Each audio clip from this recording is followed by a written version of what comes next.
In our morning rounds, the season for sneezing. After a long, hard winter, grass, trees, and flowers are finally in bloom in much of the country. And it's a welcome sight for many of us, unless you're one of more than 50 million Americans with allergies. And that leads to the question of whether your sniffles are really allergies or just a lingering cold. Dr. Neeta Ogden is a board-certified allergist and joins us this morning. Good morning. Morning. Okay, I think this is a good question because it feels like yesterday it was still cold out. I was out walking and it was cold. And so how do you know if it's just a lingering cold or it's the onset of allergies? Well, allergy season is really upon us. You want to have it in the back of your head. So one of the biggest things is duration. Colds are self-limited. They last for a few days, maybe at the most 7 to 10 days.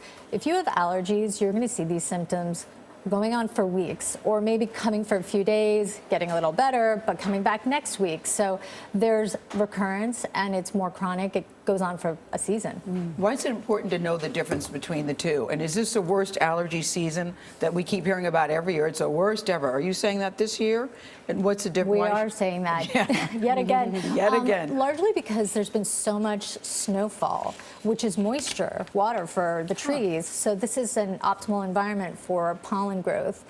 So all we have to do now is throw in some warm weather, some windy days, and it does create the perfect storm for a bad pollen season. But why should people know the difference whether you have a cold or whether you have an allergy? I think the biggest thing is that you can do something about your allergies. Colds, you have to wait out, you have to treat the symptoms.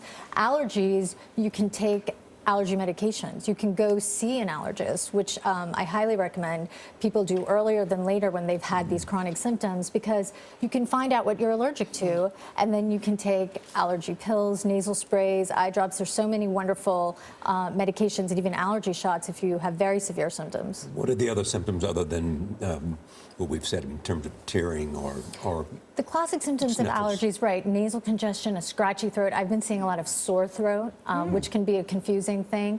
But itch is a big part of allergies. So someone might just have itchy ears or itch in the back of their throat, itchy eyes, watery eyes. I heard something very sneezing. gross, doctor, that the color of your mucus matters. That's Not to true. gross anybody out while you're eating Captain This Crunch. is But I one of heard that the- this is important information. Yeah, this is one of the key things that even I, as I take a history, people with colds often complain of yellow mucus out of their nose, or phlegm when they cough will be yellow. In allergy, you see a lot of clear stuff. Oh, that's so Clear important. stuff always Thank you, good. Gail. A little pearl. Yeah. Thank you for clarifying that, Gail. You're welcome. You're welcome. It's helpful information. Now you know what to do, because if you see a color, you need to go see somebody. Yeah, if you see That's a what I mean. color, Yeah. go see a doctor. Go see a doctor. Dr. Ogden, we thank you. Thank you.